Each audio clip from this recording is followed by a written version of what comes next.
जय Hind defence lovers. आज की टॉप हेडलाइंस कुछ इस प्रकार है। आने वाले कुछ ही सप्ताह में फाइनल हो सकती है भारत और यूएस की प्रेडेटर ड्रोन्स वाली deal. Indian navy INS Vikrant पर कंडक्ट करेगी senior commanders conference.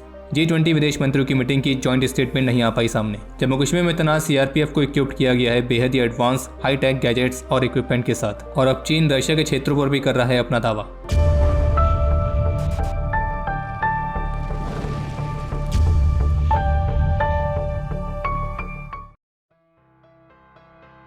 The wall street journal की तरफ से एक रिपोर्ट जारी करके बताया गया कि भारत और America high altitude armed drones की डील को अप्रूव करने के बेहद करीब हैं, और इस रिपोर्ट में इस मामले से जुड़े हुए लोगों को कोट करते हुए कहा गया है कि ये जो डील है आने वाले कुछ ही सप्ताह में फाइनल हो सकती है, और इस डील के लिए निर्णय लेने की जो प्रक्रिया है वो भारत में तेज हुई है। बाकी जैसे कि पहले के अपडेट्स में हम आपको बता चुके हैं कि शुरुआत में यह तय हुआ था कि भारत अमेरिका से 30 प्रेडेटर आर्म्ड ड्रोन्स को खरीदेगा, लेकिन अब इस योजना में कुछ बदलाव किए गए हैं, और जिसके तहत अब भारत केवल 18 से 24 ड्रोन्स ही लेने वाला है, और जो बाकी की रिक्वायरमेंट है वो भारत में ही बने ड्रोन्स की मदद से पूरी की जाएगी। और भारत में अलग अलग ऑर्गेनाइजेशंस ऑलरेडी इस तरह के हाई एल्टीट्यूड लॉन्ग एंड्योरेंस वाले यूएवीज पर काम कर रहे हैं। इसके अलावा एक अपडेट यह है कि make in India defence systems को प्रमोट करने के उद्देश्य के साथ इंडियन नेवी 6 मार्च को आईएनएस विक्रांत पर एक सीनियर कमांडर्स कॉन्फ्रेंस को आयोजित करेगी, और इस कॉन्फ्रेंस में भारतीय रक्षा मंत्री, चीफ ऑफ डिफेंस स्टाफ और इंडियन नेवी के सभी सीनियर ऑफिशियल्स के साथ आर्मी और एयरफोर्स के टॉप ऑफिशियल्स भी इसमें मौजूद रहेंगे। बाकी आईएनएस विक्रांत पर फ्लाइट ट्रायल्स जारी हैं, और जल्द ही भारत का यह स्वदेशी एयरक्राफ्ट कैरियर पूरी तरह से ऑपरेशनल हो जाएगा। इसके अलावा स्वदेशीकरण को बढ़ावा देने के उद्देश्य के साथ नेवी ने करीब 80 कॉन्ट्रैक्ट्स और साइन किए हैं, जिनमें कुछ हाई एंड डिफेंस टेक्नोलॉजीज जैसे कि fire fighting bots, blue green laser, AI based equipment, multiple ammunition rounds, तो इन सभी को इंडक्ट करना शामिल है। और आने वाले कुछ ही महीनों में इंडियन नेवी की सर्विस में काफी बड़ी संख्या में ड्रोन्स को इंडक्ट करने की भी योजना है। बाकी नेवी से जुड़ा एक अपडेट ये भी है कि 28 फरवरी को इंडियन नेवी की कलवरी क्लास सबमरीन आईएनएस वेला ओमान पोर्ट पर पहुंची है, और आईएनएस वेला की जो विजिट है भारत अपने सभी समुद्री पड़ोसियों के साथ और भी निकटता से जुड़ना चाहता है, और साथ ही इस बात को भी दर्शाता है कि Indian Navy Indian Ocean region में सुरक्षा बढ़ाने के लिए सक्रिय रूप से तैनात है। और आईएनएस वेला की ये ओमान विजिट न केवल भारत और ओमान के रिश्तों को मजबूत करेगी, जबकि इसके अलावा इस रीजन में चाइनीज मूवमेंट पर नजर रखने में भी ये मददगार साबित होगी।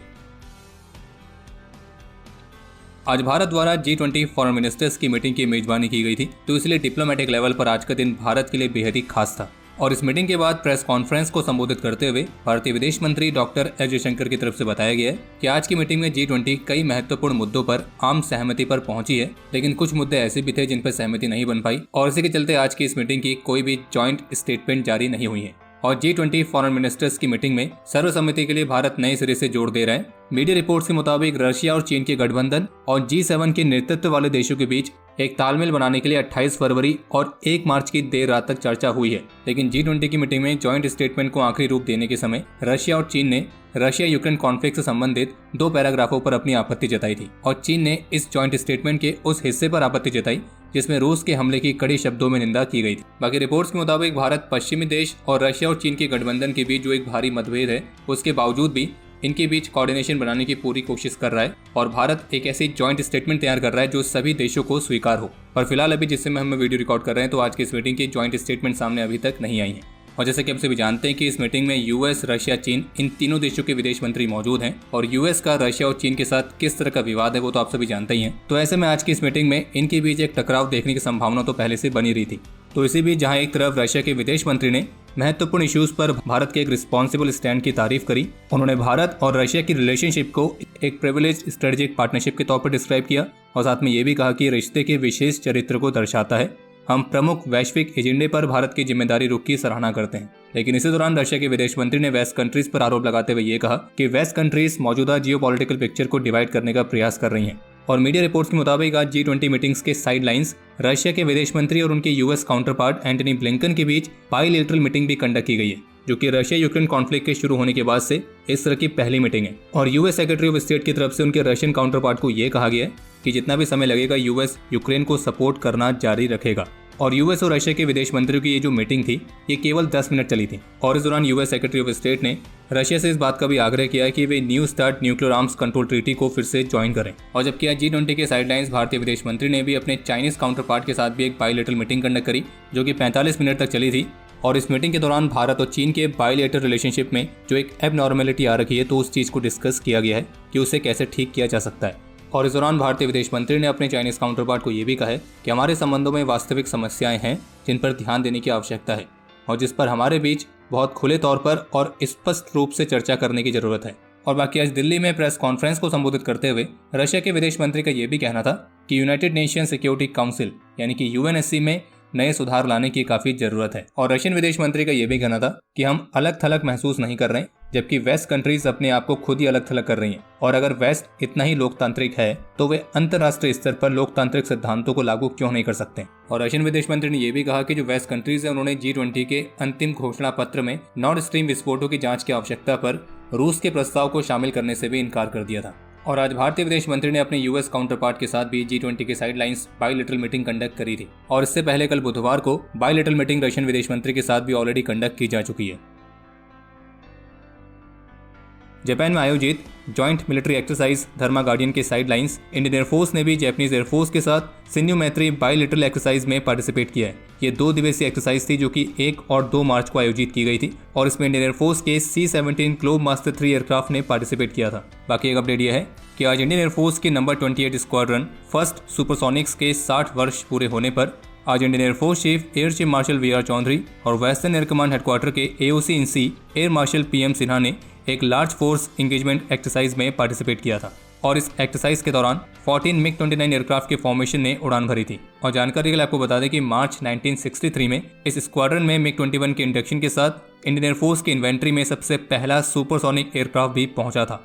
यानी कि इंडियन एयरफोर्स की पहली स्क्वाड्रन थी जिसे किसी सुपरसोनिक फाइटर से इक्विप्ड किया गया था। और जो Indian air force chief air chief marshal VR Chaudhari उन्होंने 2001 से 2003 तक इस फर्स्ट सुपरसोनिक स्क्वाड्रन को कमांड भी किया है। और अगर आप यहाँ तक वीडियो देख चुके हैं तो आप भी अपनी सुपरसोनिक रफ्तार से इस वीडियो को लाइक जरूर कर दें। कश्मीर ऑपरेशंस के लिए CRPF के IG MS भाटिया की तरफ से इस बारे में जानकारी दी गई है कि जम्मू कश्मीर में काउंटर टेररिज्म ऑपरेशंस में इस्तेमाल करने के लिए CRPF को कुछ हाईटेक गैजेट्स, कुछ एडवांस इक्विपमेंट और एडवांस वेपन्स के साथ भी इक्विप्ड किया गया है। इनमें mine proof vehicle, medium bullet proof vehicle, CSRV यानी कि critical situation response vehicle, wall through radar, hand held thermal images, AK-47 के अलावा MP5 राइफल्स, तो इस तरह की चीज़ें शामिल हैं। और साथ में ये भी बताया गया कि अभी 28 फरवरी को जो एनकाउंटर हुआ था तो उस दौरान क्रिटिकल सिचुएशन रिस्पॉन्स व्हीकल यानी कि CSRV का भी इस्तेमाल किया गया था। और इसका इस्तेमाल रूम इंटरवेंशन या फिर दुश्मन को घेरने के लिए किया जा सकता है। इसका टर्निंग रेडियस बहुत ही कम है, ये बुलेट प्रूफ है, इसका इस्तेमाल दीवार को तोड़ने के लिए किया जा सकता है। और अब तो कश्मीर में तैनात CRPF के पास बुलेट प्रूफ JCBs भी हैं। जम्मू कश्मीर में CRPF के पास ऐसी JCB हैं जिनके फॉकलिफ्ट पर बुलेट प्रूफ कैबिन लगा होता है ताकि उसके अंदर बैठा हुआ पर्सनल खतरे के संपर्क में आए बिना दुश्मन के खिलाफ ऊंचाई का फायदा उठा सके। और JCB का जो ये बुलेट प्रूफ कैबिन है इसके अंदर सैनिकों के लिए 360 डिग्री की सुरक्षा है, यानी ये चारों तरफ से सुरक्षित है। इसके अलावा घाटी में CRPF द्वारा काफी सक्रिय रूप से ड्रोन्स का भी इस्तेमाल किया जा रहा है और घाटी में ऑपरेशंस के दौरान इन ड्रोन्स ने बेहद ही महत्वपूर्ण भूमिका निभाई है। और जो हैंड हेल्ड थर्मल इमेजेस जैसे डिवाइस हैं तो वो घाटी में तैनात CRPF की हर एक बटालियन में, खास करके साउथ कश्मीर में और अंधेरे में ऑपरेशंस के समय एक सटीक फोकस जानने में ये काफी मददगार साबित होते हैं। और पिछले 4 वर्षों में CRPF में अच्छा खासा मॉडर्नाइजेशन देखने को मिला है, जिनमें उन्हें आर्म्स एंड एम्यूनिशन से लेकर सारे हाईटेक सर्विलियंस इक्विपमेंट से इक्विप्ड किया गया है। CRPF PSG-1A1 explosive detector, latest bullet proof vehicles, MI machine gun 7, तो इस तरह के अलग अलग इक्विपमेंट का इस्तेमाल कर रही है। जहां एक तरफ G20 विदेश मंत्रियों की मीटिंग में रशिया और चीन का एक मजबूत गठबंधन देखने को मिला है, तो वहीं दूसरी तरफ एक ऐसी रिपोर्ट भी सामने आई है जो काफ़ी हैरान करने वाली है। और वो रिपोर्ट यह है कि चाइना की जो मिनिस्ट्री ऑफ नेचुरल रिसोर्सेज है तो उनकी तरफ से मैप कंटेंट को लेकर एक नए रेगुलेशन को जारी किया गया है और जिसके मुताबिक रशिया और चीन की सीमाओं पर 8 ऐसी जगहें हैं जिनके नाम चीन ने बदल दिए हैं और ये 8 जगहें रशिया के क्षेत्र में आती हैं। और जैसे कि आप सभी जानते होंगे कि चीन का ऐसा कोई भी पड़ोसी नहीं है जिसके साथ उसका सीमा विवाद ना रहा हो, क्योंकि चीन की ये बहुत पुरानी आदत है दूसरों की जमीन पर कब्जा करना या फिर उस पर अपना हक जताना। और अब रशिया के साथ लगी सीमा पर इन 8 जगहों के नाम बदलने को लेकर चीन ने जो ये एकदम से फैसला लिया है तो ये काफ़ी सारे प्रश्नों को उठाती है। और इन 8 जगहों में से एक व्लादिवोस्तोक भी है जो कि पैसिफिक ओशन में सबसे लार्जेस्ट रशियन पोर्ट है।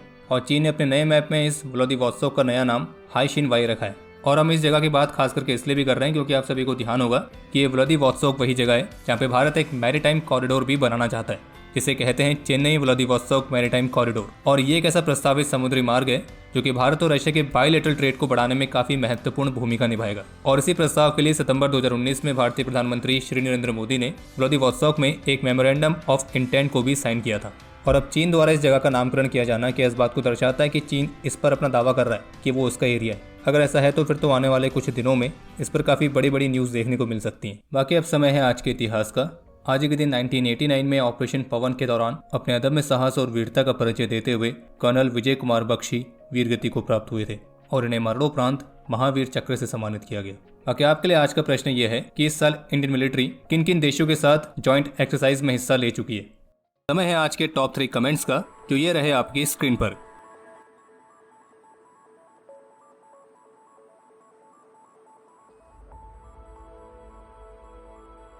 आज के इस एपिसोड के लिए इतना ही। उम्मीद है आपको एपिसोड पसंद आया होगा। अगर पसंद आए तो वीडियो को लाइक कीजिए, शेयर कीजिए और बाकी हमारे मर्चेंडाइज के नए डिजाइन्स को चेकआउट करना ना भूलें, जिसका लिंक आपको वीडियो के डिस्क्रिप्शन में मिल जाएगा। और बाकी अगर आपने चैनल को सब्सक्राइब नहीं किया है तो चैनल को भी सब्सक्राइब जरूर करें।